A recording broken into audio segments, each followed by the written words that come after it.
BJP नहीं तो और कौन। हेलो गाइस, तो मैंने एक वीडियो बनाई थी जिसमें मैंने ये बोला था कि जो विजय थलापति की पार्टी है वो अकेला इन फ्यूचर बीजेपी को, पूरी बीजेपी को जो इंडिया पर राज कर रही है उनको टक्कर दे सकता है। क्योंकि नरेंद्र मोदी अब वैसे मोदी नहीं रहे जो स्टार्टिंग में एक गुजरात के सीएम के बाद जो पीएम का पद उन्होंने संभाला था और जिस उस टाइम पे जो काम कर रहे थे वैसे काम अब नहीं कर रहे हैं। अब नरेंद्र मोदी का जो फैन फॉलोइंग है सब घटता जा रहा है।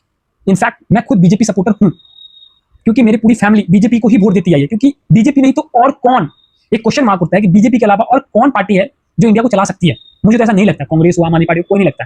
इनफैक्ट मैं बीजेपी सपोर्टर हूं, लेकिन पिछले 10 साल से देखते आ रहा हूं नरेंद्र मोदी जी सिर्फ अमीरों को अमीर और गरीबों को गरीब बनाते जा रहे हैं। इंडिया में ऐसा कोई भी गरीब नहीं है जो नरेंद्र मोदी को सपोर्ट करता होगा। ये सिर्फ पैसा 10,000 दे दिया, 2 लाख दे दिया, भाई क्या चल रहा है? इंडिया को विकास पिलाओ, सिर्फ बोलते हैं कि हम इंडिया को सुपर पावर बना रहे हैं, लेकिन ऑफकोर्स देखो तो इंडिया सुपर पावर नहीं बन रहा है।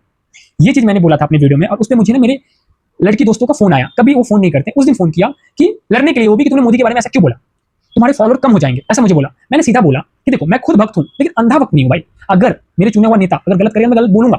एंड जो ऐसा बोल रहे थे मैं उनको बोलना चाहूं कि भाई विजय थलापति अगर गलत है तो बताओ, 3 महीने हुए उसको सीएम बने हुए, वुमेन प्रोटेक्शंस कैसे सेव किया वो देख लिया सबने, पूरा वीआईपी कल्चर हटा दिया, कोई लीडर को महान नहीं समझा जाएगा।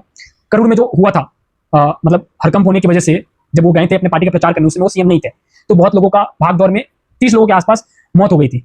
तो करूर में जब वो सीएम बन गए, करूर में गए, करूर में जाकर के हर एक व्यक्ति को एक सरकारी नौकरी और 10 लाख रुपया दे के आए। और हमारे नरेंद्र मोदी जी ने क्या किया?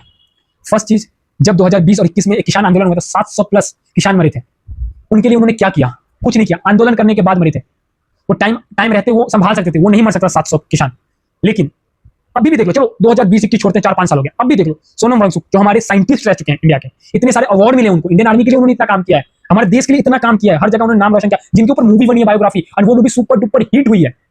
हाँ भाई, ऑल ओवर इंडिया जिसको जानता है उसके लिए मौन व्रत किए हैं हमारे प्रधानमंत्री, एक ट्वीट तक नहीं। वही वो मर जाएंगे तो बोलेंगे हमने एक साइंटिस्ट खो दिया। ये क्या कर रहे हैं?